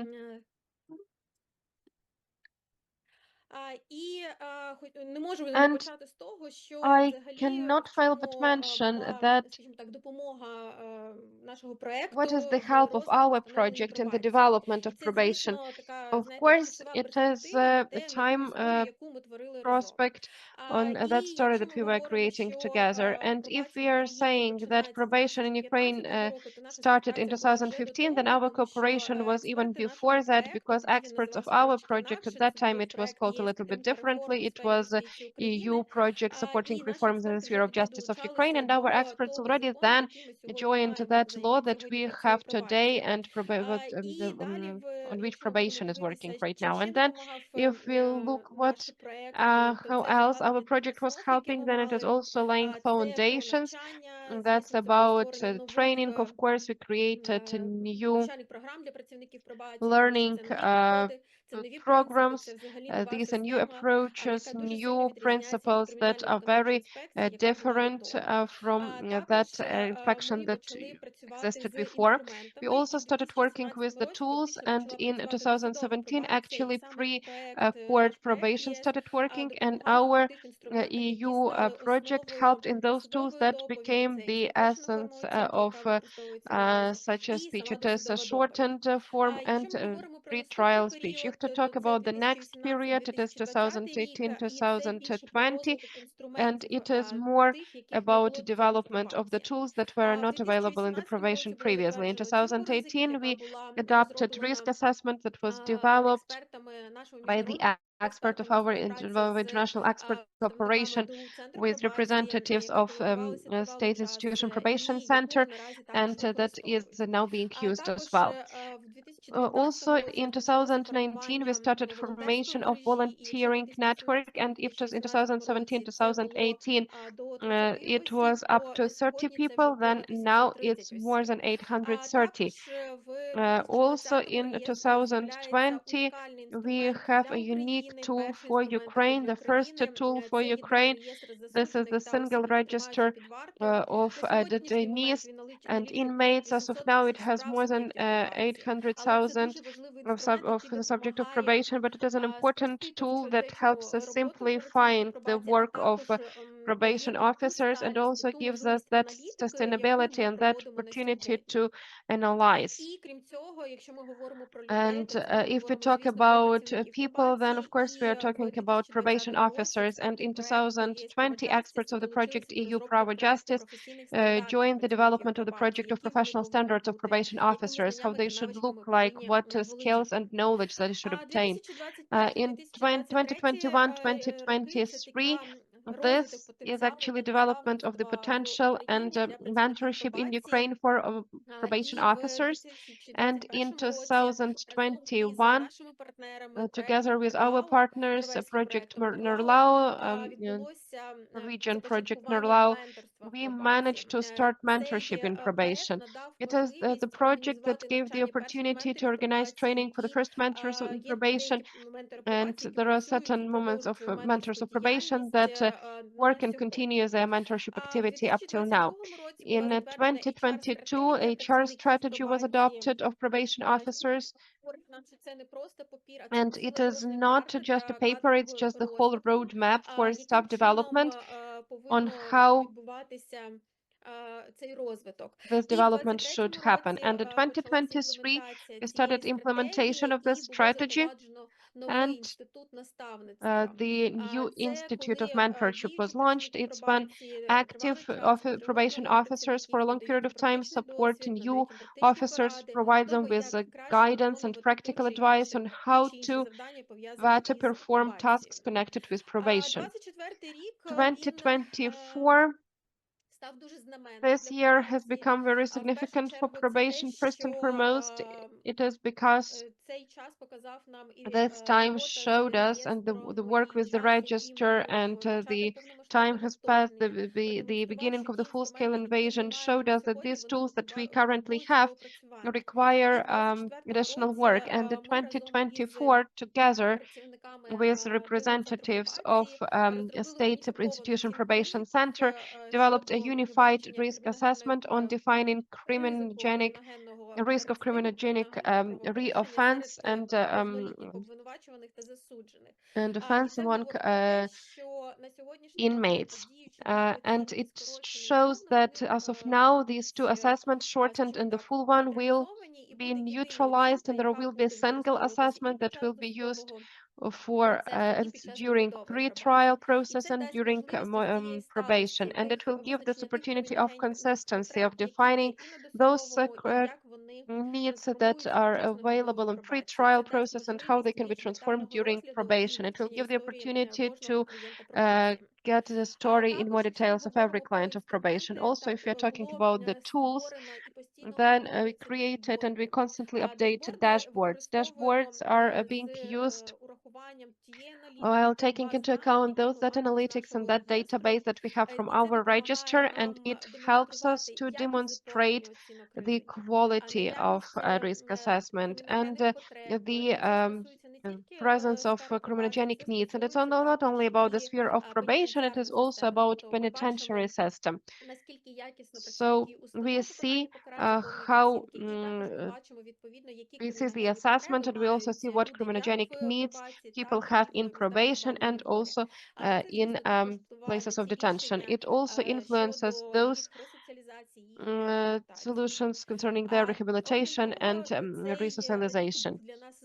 Apart from that, this year was about people for us, and the 2024, together with Center of Probation, we conducted a big volunteer center of probation volunteers. There were certain nominations, and we defined 10 best, the most effective, the most the best volunteers of probation in various nominations. Apart from that, we here are talking not only about volunteers, we are talking about probation officers. We have developed and conducted 4 modules of HR school for those who are working with probation that defined how to conduct the first recruiting talks and so on. In 2024 became not only a year of people and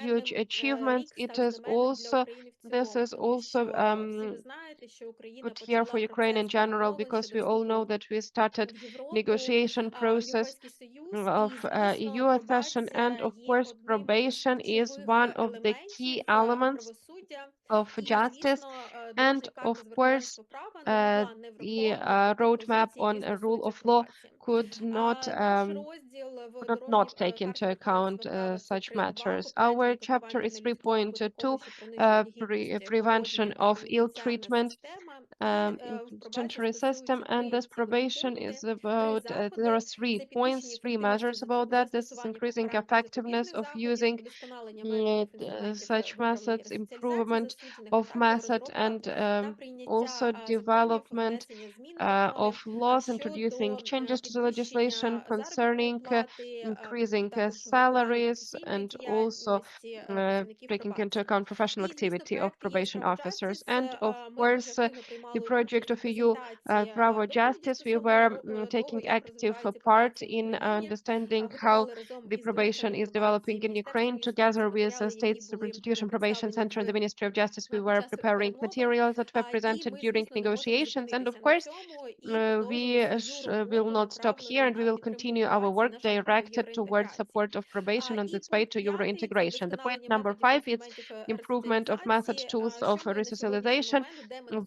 Where are we at right now and what we are doing right now? At this particular moment, the unified assessment is developed, but it is still waiting for approval. We are waiting today, tomorrow, in the nearest future, this decree and it will launch the process of updating this level of risk assessment that might lead to a re-offense among clients of probation. And as pilot projects showed us, our Department of a Unit of Probation, it might give better understanding, more specific understanding, what we should spend our resources for, I mean, probation officers, to prevent re-offenses.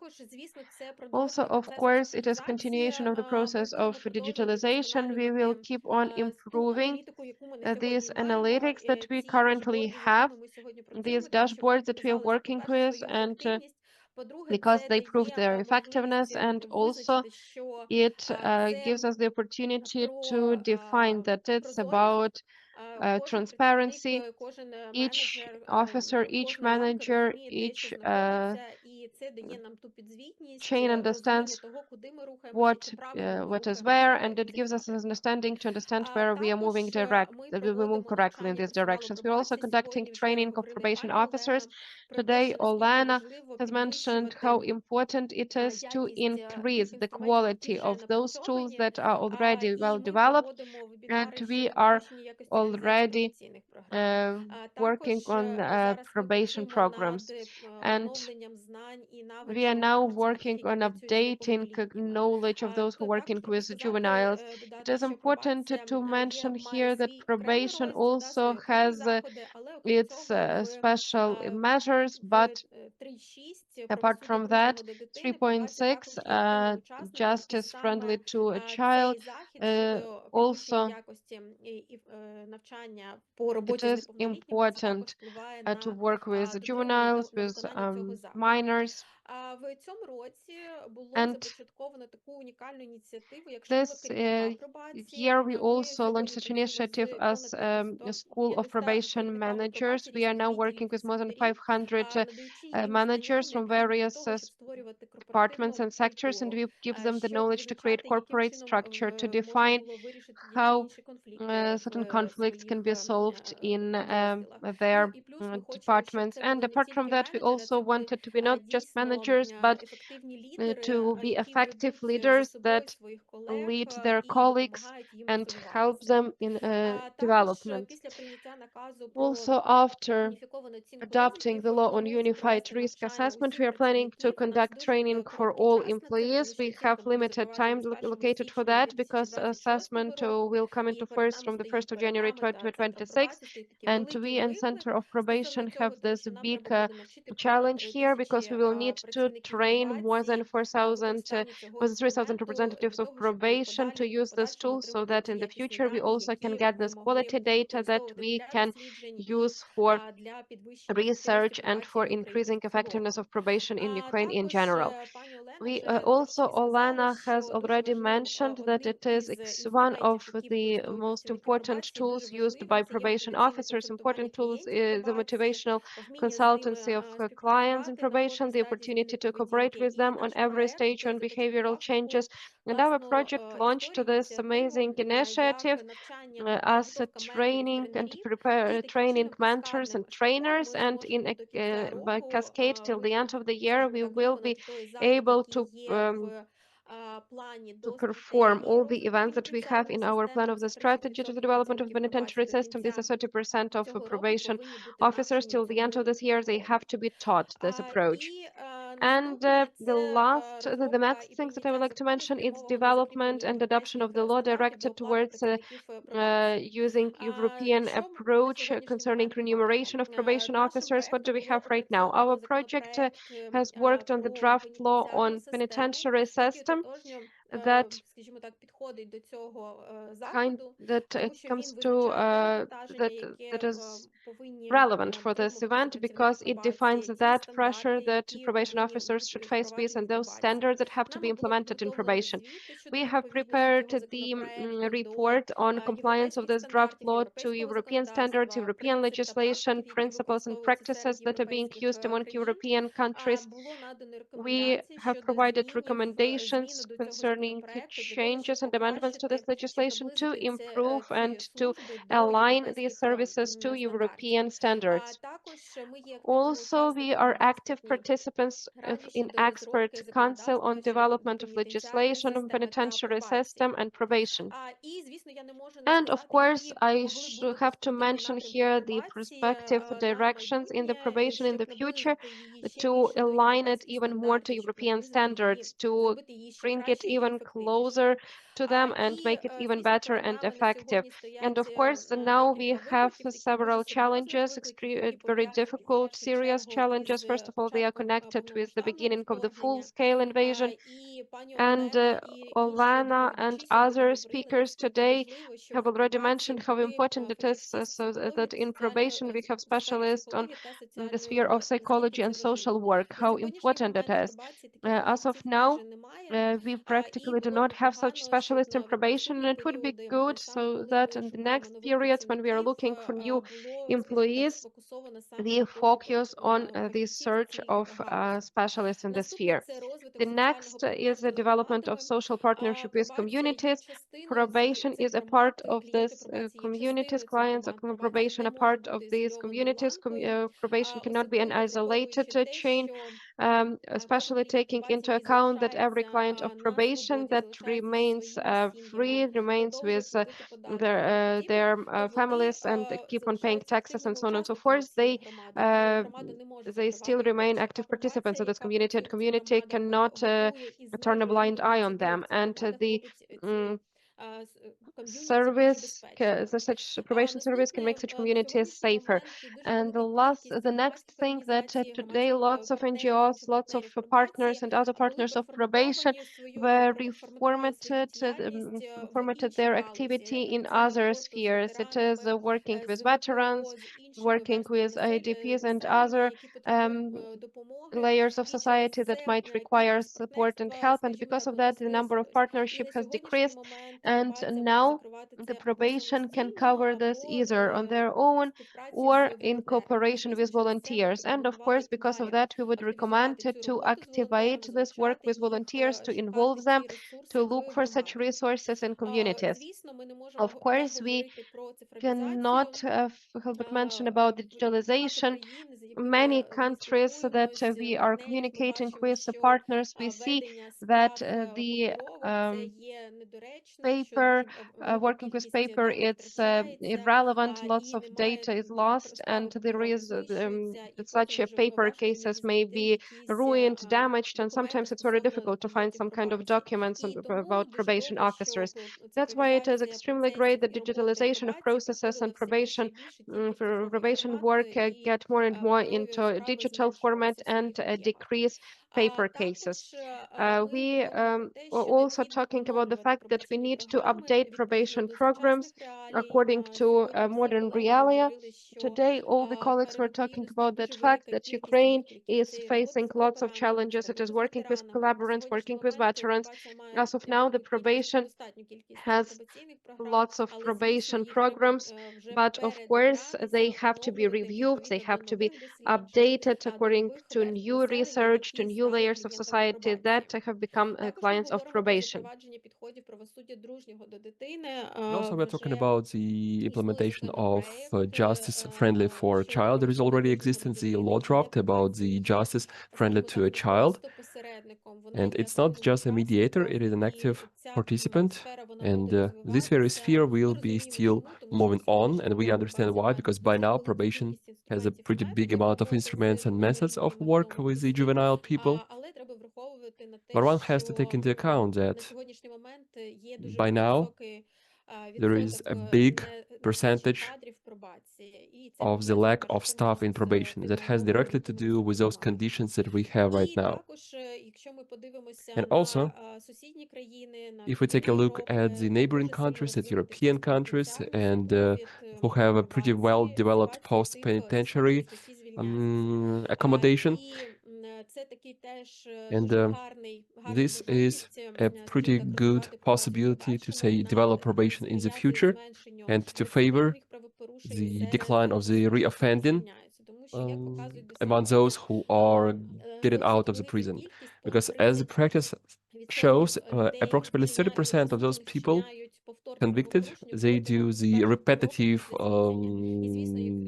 misuse of law within half a year after the after coming out from the prison. Why? Because they have absent the support, and not always there are those NGOs, and not always those ex-convicts know who can resort to for the help. And if only there would be this kind of supportive probation, this would be nice in order to decline this reoffending rates.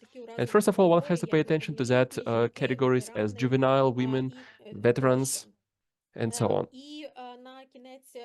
And to wrap my report up, I'd like to say that by now probation is, I would say, already a sustained system that we have to make in such a way to make sure that it is stable. There is always still places for maneuvering and moving on, but first of all, we need it to be stable to make sure that those workers inside the probation service to remain there. And as the previous speaker told, for them to be able to be on fire while they do their thing, not to have a burnout from this. And I hope that we will still continue working together hand in hand towards our joint victories. Thank you all for your attention. Thank you, Ms. Olena, for a very interesting report and for that support that Pravo-Justice provides to the probation system of Ukraine. And also a separate thanks to you for the initiativeness and the favoring the professional development of our scientific and pedagogical workers of our academy. You are engaging us all in your studies, so thank you very much for this. I can just jump at this opportunity and to say, Ms. Kristina, that we are still planning to develop online courses. And in addition to that, I would like to say that we still have a lot of work ahead to design our online platform for probation officers and its development. So I think there is a huge and long way ahead of joint cooperation between us. Right, thank you so much for this. So I think that by now we are still moving on. We still have two speakers, and one of the key instruments of the modern criminal policy are the probational programs that not only do the function of the control, but also create real circumstances for avoiding the repetitive reoffending. In terms of Ukrainian accession to EU, what comes to very relevance is the study and implementation of the best international practices based on the principles of resocialization and individual approaches towards the justice. That's why I would like to give the floor to Ms. Viktoriia VOROZHBIT-HORBATIUK, the Chief Researcher of the Academician Stashis Scientific Research Institute for the Study of Crime Problems, Doctor of Pedagogics, with her report. Please, Ms. Viktoriia, I hope you can hear us loud and clear. We already see your presentation on the screen. Right, thank you so much, dear colleagues from our Penitentiary Academy in Ukraine for your invitation. I represent today the Department of the Research and Studies of the Problems of the Criminal Rights of the Scientific Institute for the Study of Crime Problems named after Stashis, the Academician. And I am extremely thankful for the fact that in a very correct and proper way you have organized and formulated a program, because in my short brief there is some kind of feedback and the elements of very, I would say, complex vision and conclusions of the previous speakers, even though I did not put a name to do it. My will was to show the work of our department and to circle out those perspectives that will allow to cooperate for the institutions of the State Department of the Probation Service of Ukraine that Ms. Olena SUBOTENKO represents, as well as Penitentiary Academy, foreign partners, to ensure that Ukraine, that right now is on the scope of all the world, has demonstrated that within 10 years, this very unique experience, but we still have something to be proud of, and I bow low to everyone, to every specialist, and to every practitioner in the original outlets of probation, since on your weak shoulders there is a pretty big load in terms of tasks that you carry out, and the reputation and the image of Ukraine in the world community as a state that has a high level of the supremacy of law, and the consciousness of every civilian is been put in, by the way, also by probation workers. What I would like to pay my attention to, our dear community of researchers and practitioners, is to the following: that our work, despite the fact that there are good results, but still we have to face to a rank and file citizen, and including Ukrainians who are abroad. And based on the sociology, we have to ensure the scientific character, to ensure the treatment to the law as a life, vivid value. And here are pretty detailized in the dynamics of the development, and both in the reports of the State Probation Center, as well as in the scientific practical articles, conclusions of the probation officers and researchers, such a philosopher of probation, Dmitro Golubov, that the scientific ground is not just the methodology of studies or the design of conceptual baselines or thesaurus. We already have heard like a word like subject of probation, client of probation. In Netherlands, they called probaton. But how do these people identify themselves, a subject or a client? If we put the emphasis on the success of the cognitive and behavioral therapy, then he or she is a client, because he provides requests, and based on his or her activity and the level of self-identification depends the successful result. And if he or she is a subject of the probation, that's about the equal in treatment, and that's what the Penitentiary Academy are paying much attention to.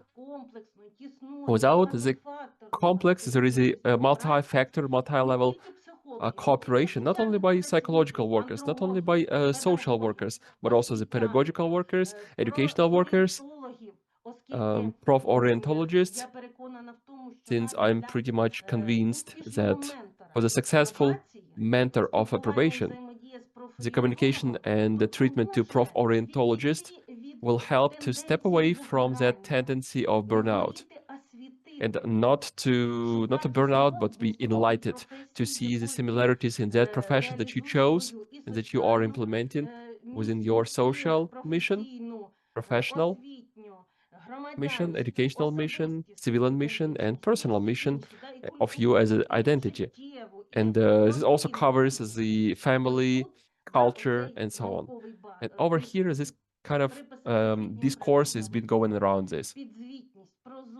So the transparency, the report, the accountability, what Dmitry Yahanov always is paying attention to, and we still have a lot of things to do in this regard. In order to efficiently ensure any result, for example, say on a Rada.gov.ua resource, there is an order of the Ministry of Health of Ukraine about the methods of psychotherapy with approved efficiency, 18 pages. And how these very methods will be reflected in the protocols of clinical treatment of psychological workers with the subject of probation, and are they really used, or maybe some of them are not that much efficient, because say for the last, according to the last report of the activity of the State Department, the Probation Center, more than 1,000 of juvenile people are used to be in the 2024 on the balance of the probation officers.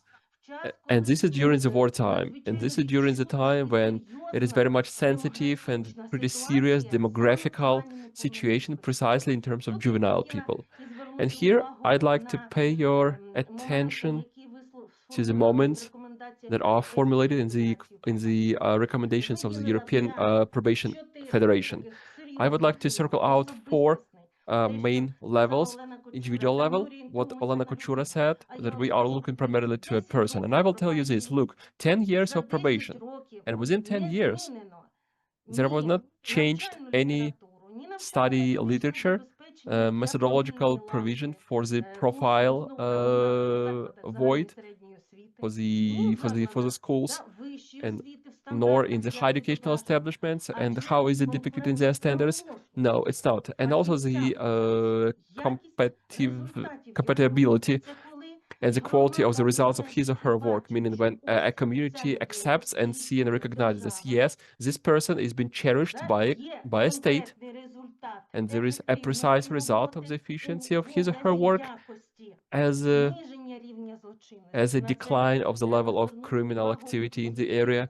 And to this one has to pay attention, since in each probation program out of 5 acting today, this is one of the important parts that they have to move on within.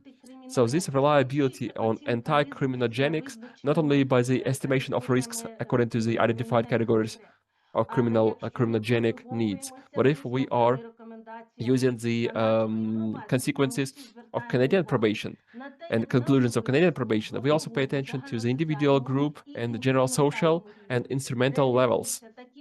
And when there are implemented such moment as the self-esteem of a person, meaning that each participant, the implementation of the probation program, and how a person is self-identifying himself or herself in the distress state, because we are under the martial law conditions and already for the 4th year in a row.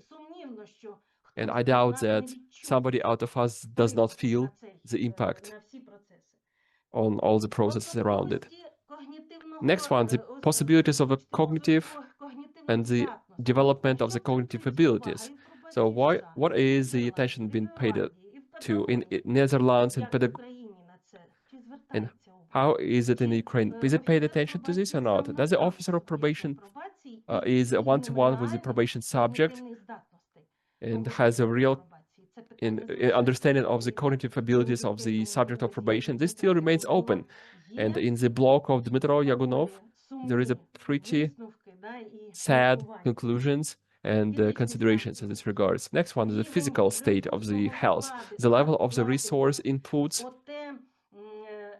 That very, what I told you about different identifications of how a person can treat himself or herself in the world, how he or she considers himself or herself engaged into socially valuable processes. In this very regards, the work with veterans of war, from the point of view of probation and resocialization and correctional work, from the point of view of the efficiency of the social upbringing system. Our research institute by our department, this very problem was studied back in the 2023, a very deep empirical study, and we hope that in those recommendations there will be depicted to some extent the results that we achieved. And what I also would like to pay your attention to our online community and those who work today in the Scientific Research Institute. The human centricity and in terms of individualization of the crime prevention is when each of us and each of you knows a precise, clear answer, what I did today and what can I do in the foreseeable perspective for the next, say, 2 years to make sure that the level of criminal activity in Ukraine will decline.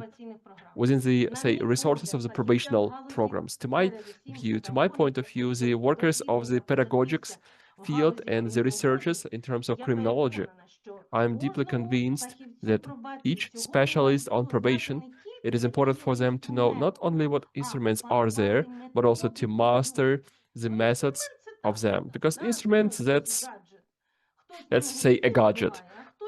Somebody is using the hammer to put the nails into the timber, but somebody is optimizing his or her work, meaning that the mastering of methods, taking into account the latest workthroughs in terms of different sciences and such as criminology, proforentology, only then we will see a clear results and we'll be able to see a person, an individual with his or her strong points, strong suits. That's exactly how people in Canada do that. Half of Canadian universities open the access to educational programs or separate courses or separate lectures for the probators of the probation subjects in our understanding. And what out of Ukrainian universities provide this kind of possibility now? And I think that this is when it comes to the resource of sustainability for the universities too, the culture of reintegration and resocialization of the subject of probation, in order to ensure the quality and transparency, to make sure that in 7, 10, 5, 12 years, a probation officer to be ensured that he or she was heard by the probation subject, as say it is done in Japan, when there is a whole careness institution of probation is there. The culture is when we are putting the unique world experience on the peculiarities of the cultural, geographical, and historical and mental being of people who live on this territory in the real, precise conditions. Let me show you a quick example. For Ukraine, it is typical what's called autochtonia, like to be alone, meaning that I know who I am. And the widespread and popularization and to be there in the center of attention, I hope that the specialists and the experts of Pravo-Justice pay attention to this. Not always are positive. Usually, the efficient probation officer is in his or her routine. He's enjoying to see the results right now, not a face on the billboard or say the certificate with some kind of award. So the material reimbursement, I think that in the probation is there, since it is very much powerfully and efficiently shows as a level of the consciousness of civil society that has to become the example for many Ukrainians. And another important moment I'd like to pay your attention to before the wrapping up of my speech is that criminogenic potential of probation program, each 1 out of 5 proposed, is capable for self-regulation, but through independence, monitoring, and the expertise assessment. And who are these experts? To what extent are they open resources and possibilities to get engaged into this activity? Fantastic, serious approaches are there, and I offer your attention to pay your attention to these scientific editions prepared with the editing of the specialists on the research of criminal executive law of our research institute, where they are presented, and you can see them in dynamics, and to see both strategic vision of Oleh Yanchuk, Olena SUBOTENKO, and many participants of today's event, and also in the digests of our roundtables, and also the problems of the efficiency of social upbringing work in the serious edition. Since I am deeply convinced that only within our joint forces, with only cooperation, and not only pointy, but as Miss Olena will let me quote you one more time today, in a complex way, when from our jointness, the result is much higher and not only anticipates the qualitative fulfillment and qualitative fulfillment. That is why, talking about this, I'm deeply convinced that I have put some kind of real good concerns for the future and the perspectives of our cooperation for the future, for the very nice and perfect mission that has been identified on the official state probation center website. That is a forming of the conscious society with a high level of security. I want my son, my senior son, who is protecting our country right now while coming back to the peaceful life and civilian life, to feel calm, protected, and at the same time to be participants and builders of this very security. If you happen to have any questions, in order not to take the time from your right now, leave them in chat. I will be gladly happy to answer them. Thank you so much, Miss Victoria, for a very deep and rounded analysis and interesting report. The questions in the chat, yes, we do have them from the education gainers. Please, if you can, answer them in the chat at least briefly.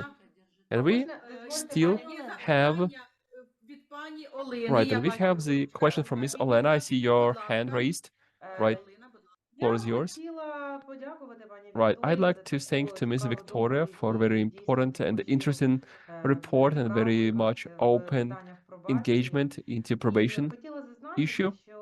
And I'd like to emphasize that we are open for the further dialogue, and we are looking forward to increase the efficiency of the probation programs, and as well as to increase the readiness and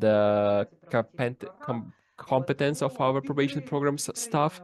That's why I deeply support your complex approach. That is why I would like to say that if you happen to have any kind of proposals, I will be gladly considering them and discussing them with you. Right, it was a great pleasure.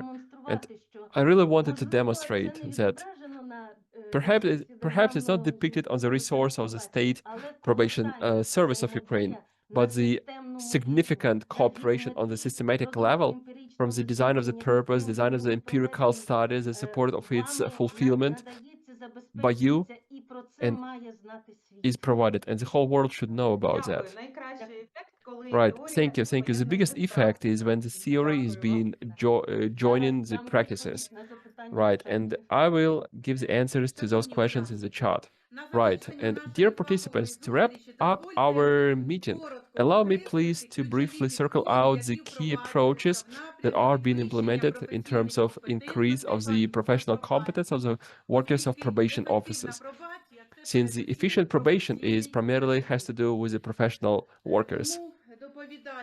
That is why I will be the one reporting this time, so I hope you can see the presentation right now. It will be brief, I will not take much of your time. So one of the priorities and priority lines of work of the professional studies is implementation of innovational approaches, heading towards the development and improvement of professional competencies of the probation officers. And the main line of work implemented by the Institute of Professional Development of Penitentiary Academy, first of all, is the usage of what's called case method and situational modeling. What you can see right now is one of the key instruments in this regards, that is the creation of the study materials on different topics that will improve the quality of training and the practical mastering of knowledge. And recently, we made a video, one of the first ones of this very block, that is the work of probation officers with the subjects of probation. And two of the videos, one of them depicts the right actions of the worker, and second one is the typical mistakes and the wrongful actions and what kind of consequences of this are there. And in addition to that, there is a task control, interactive tests that will favor and foster the self-analysis of professional behavior. What is planned is to design another videos that you can see right now on the screen. Next slide, please. So the second line of work that is being implemented right now by the research workers of our department is that there are actively done trainings with the coaching elements and self-reflection. The tutors are actively engaged into this activity, and since September we have already covered 15 trainings precisely on different topics heading towards professionalism and the interpersonal competencies of the probation workers. These classes took place both in English, Ukrainian, that favors the enlargement of international approaches to professional studies, and also the experience exchange. Yes, we can see the photos right now, a couple of them, as another proof, and on the Academy website you can see much more of them. Also, additionally, there are designed 2 more trainings that are widened up in Ukrainian language in terms of professional communication of the probation officers, and the training on the forming the stress resilience and emotional self-regulation in the professional activity of the probation officers live. Next slide, please.